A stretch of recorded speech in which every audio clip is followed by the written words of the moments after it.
गंधमार्दन पहाड़ में फसी 17 पर्यटकों पाखरे पहुंचला रेस्क्यू टीम। छत्तीसगढ़ आसीथिबा 17 जन पर्यटक जंगल भितर फसी रही। फसी 17 जन पर्यटकों निकटक उद्धारकारी टीम पहुंची सुरक्षित भाव घंच जंगलरू समस्त उद्धार कर अणाई।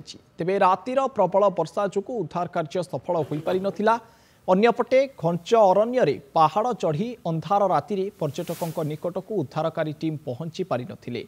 पर्यटकों उद्धार पाई 40 जनिया टीम गठन करा जायछि। एही रेस्क्यू ऑपरेशन रे डीवीएफ, पुलिस, अग्निशम विभाग और वन विभाग मिलित भाव सामिल अछंती। वर्तमान समस्त पर्यटक सुरक्षित थिबा सूचना मिली। गतकाली राति प्रबल वर्षा जो सेमानकु उद्धार करने संभवपर हो पारि नथिला। अधिक आलोचना करने ए संक्रांत में फोन लाइन जोड़ी होती बरगड़ प्रतिनिधि हिमांशु नंद। हिमांशु, वर्तमान पर्यटकों को सुरक्षित भाव उद्धार करा जायछि। 40 जनिया टीम वर्तमान रेस्क्यू ऑपरेशन रे लागिथिले। गतकाली रेस्क्यू ऑपरेशन सफल हो पारि नथिला, रातिर समय थिला, वर्तमान सफल होईछि। अधिक सूचना कौन रेस्क्यू ऑपरेशन को लेकिन हिमांशु?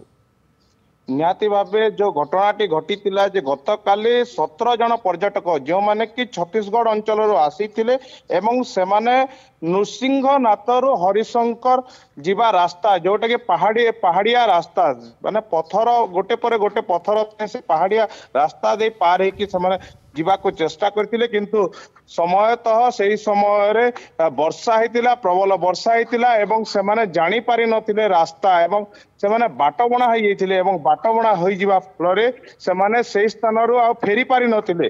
तेबे एही समय जेतेबेले पुलिस पाखक खबर आसीची, वन विभाग पाखक खबर आसीची, तेबे तत्क्षणात गोटे टीम गठन करा हितिला एवं 40 जनिया टीम जो डीवीएफ सामिल अच्छे, अग्निशम विभाग सामिल अच्छी, समस्ते मिसिकी एमान को किपरि रेस्क्यू करा जिवो गत काली राति 8:30 यह प्रयास कराइतिला। मात्र जदि कहिबा किंतु वर्षा प्रबल हेबा जगो ता सफल होई पारि नथिला। किंतु जो घंच जंगल रहिछि अन्यपटे देखिबा जदि माओ इलाका सेटा एवं हाथीर मध्य भय रहिताय।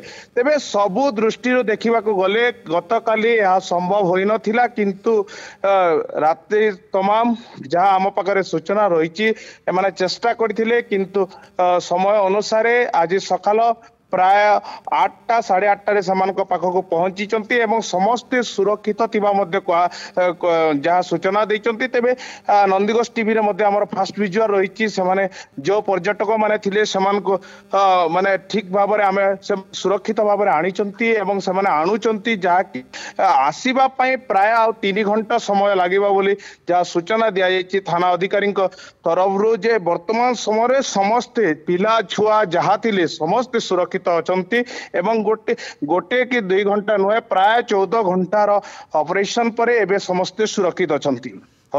समस्ते सुरक्षित अछंती। वर्तमान जहाँ बड़ सूचना बड़ अपडेट दौरान आम बरगड़ प्रतिनिधि हिमांशु नंद जे बड़ कथा होउछि समस्त पर्यटक सुरक्षित अवस्था अछंती। गतकाली राति तमाम से जंगल पहाड़ में जीवन बिताइथिले, किंतु हिमांशु 40 जनिया टीम गठन करा जायतिला। गतकाली राति रे कोन परिस्थिति एभली होइतिला जे सेमाने सुरक्षित भाव से उद्धार करने को सक्षम होई नथिले किंबा सुरक्षा बाहिनी सेमानक पाखरे पहुंची पारि नथिले? हिमांशु, निहाती भावे जदि कहिबा गंधमार्दन पहाड़ जो रही से पहाड़ भितर जंगल जो रही जंगल भितर पहुंचवा एते संभव नए, कारण कादुआ रास्ता होइछि ता सहित पत्थर पड़ी से पत्थर एवं कादुआ एमान को ऊपर को चली चली जीवा को संभव होई नथिला, कारण वर्षा अनवरत चलीथिला एवं अनवरत वर्षा समय एमान को मध्य संभव हो नथिला। कारण गोटे जिनिस रास्ता मध्य संपूर्ण भाव में देखा जाए ना, कारण किटिकिटी राति एवं ता सहित जहाँ लाइट रखी एमाने डीवीएफ टीम हो कि जो अग्निशम विभाग एमाने अनेक प्रकार चेष्टा करथिले खोजाखोजी आरंभ करथिले, किंतु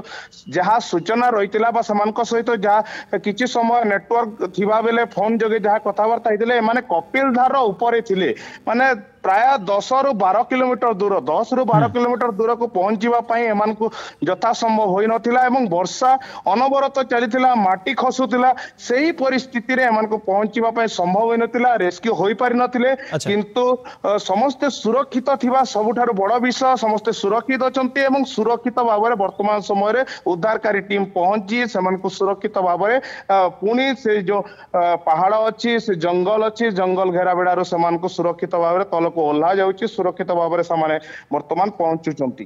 तेणु 17 जन पर्यटकंकर सुरक्षा बड़ चिंतार विषय थिला कारण गतकाली राति तमाम वर्षा हेउतिला एवं जंगल मध्य हाथी एवं अन्य वन्यजंतुंकर मध्य भय थिला किंतु बड़ कथा हेउची सकाळु सुरक्षा बाहिनी तांक पाखरे पहुंचीचंती एवं 17 जनकु सुरक्षित भावे उद्धार करिसंती जहा सूचना देउथिला हम बरगड़ प्रतिनिधि हिमांशु नंदा बहुत बहुत धन्यवाद।